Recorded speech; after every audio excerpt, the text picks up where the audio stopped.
നല്ല നാടൻ രുചിയിൽ special mutton കറി തയ്യാറാക്കിയാലോ?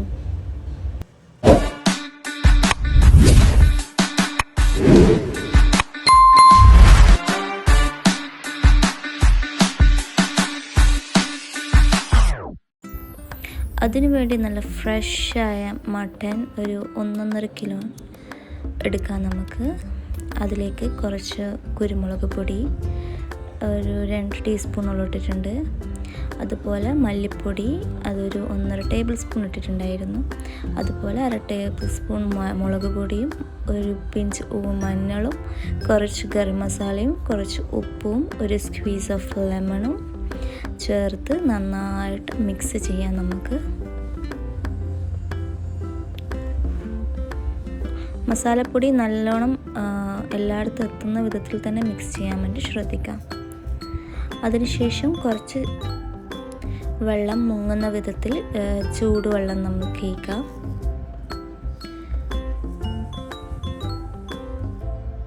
അതിനുശേഷം നമ്മൾക്ക് ജസ്റ്റ് ഒന്ന് മിക്സ് ചെയ്തിട്ട് കുക്കർ അടച്ച് വെച്ച് മട്ടൺ വേവുന്നത് വരെ നമ്മൾക്ക് വിസിലിടാം.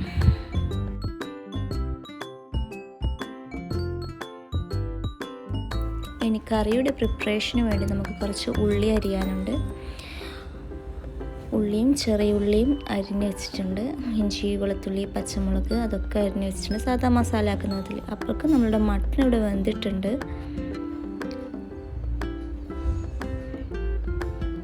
ശേഷം അത് മാറ്റി വെച്ച് ഒരു പാന് നമുക്ക് ചൂടാക്കാൻ വെക്കാം. അതിലേക്ക് വെളിച്ചെണ്ണ ഒഴിച്ച് എണ്ണ ചൂടാവുന്നത് വെയിറ്റ് ചെയ്യാം. അതിൻ്റെ ഇടയിൽ ഇമാതിരി പ്രകടനങ്ങളും കണ്ട് നമുക്ക് രസിക്കാം.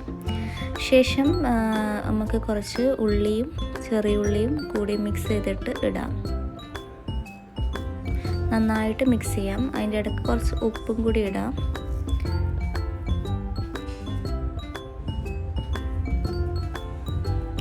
ഉള്ളി വേകാൻ വേണ്ടിയിട്ടാണ് ഉപ്പിടുന്നത്, പെട്ടെന്നാകും. അതിൽ ഇഞ്ചി, വെളുത്തുള്ളി, പച്ചമുളക് കൂടിയിട്ട് ഒന്നും കൂടി ഇളക്കാം.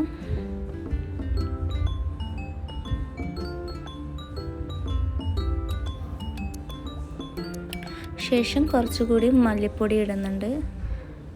മല്ലിപ്പൊടിയാണ് മട്ടൻ കറിക്ക് മെയിൻ. അതിലേക്ക് കുറച്ച് മുളക് പൊടിയും കൂടി ഇടാം, കളറിന് വേണ്ടിയിട്ടാണ്. ശേഷം കുറച്ച് ഗരം മസാലയും കൂടി ഇട്ടിട്ടുണ്ട്. അപ്പോൾ നമ്മൾ മസാല ഏകദേശം റെഡിയായി. അതിലേക്ക് കുറച്ച് തക്കാളി കൂടി ഇട്ട് ഉടയുന്ന വരെ വെയിറ്റ് ചെയ്യാം.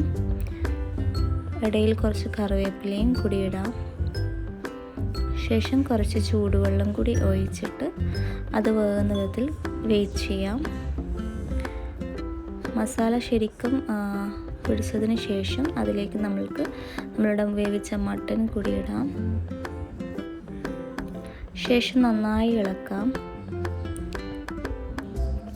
നമുക്ക് ഗ്രേവി ടൈപ്പ് വേണ്ടതിനാൽ നമുക്ക് കുറച്ച് ചൂടുവെള്ളം ഒഴിക്കാം. ഗ്രേവി വേണ്ടെങ്കിൽ അത് തന്നെ കുറച്ച് വറ്റിച്ചെടുക്കാം. ഇവിടെ നമുക്ക് ഗ്രേവിയാണ് ആവശ്യം. അതിൻ്റെ ഇടയിൽ കുറച്ച് കറിവേപ്പിലൊക്കെ ഇട്ടിട്ടുണ്ടായിരുന്നു. വേണമെങ്കിൽ മല്ലിച്ചപ്പിടാം. ഇനി കറി തിളക്കാൻ വേണ്ടിയിട്ട് വെയിറ്റ് ചെയ്യാം. നമ്മളുടെ മട്ടൻ കറി ഇവിടെ റെഡി ആയിട്ടുണ്ട്. നമുക്ക് സെർവ് ചെയ്യാം. നല്ല എളുപ്പത്തിലാക്കാൻ പറ്റിയതും വളരെ രുചികരമായ മട്ടൻ കറിയാണ്. മസ്റ്റായി ട്രൈ ചെയ്ത് നിങ്ങളുടെ അഭിപ്രായം കമൻറ്റ് ബോക്സിലിടാം. Thank you.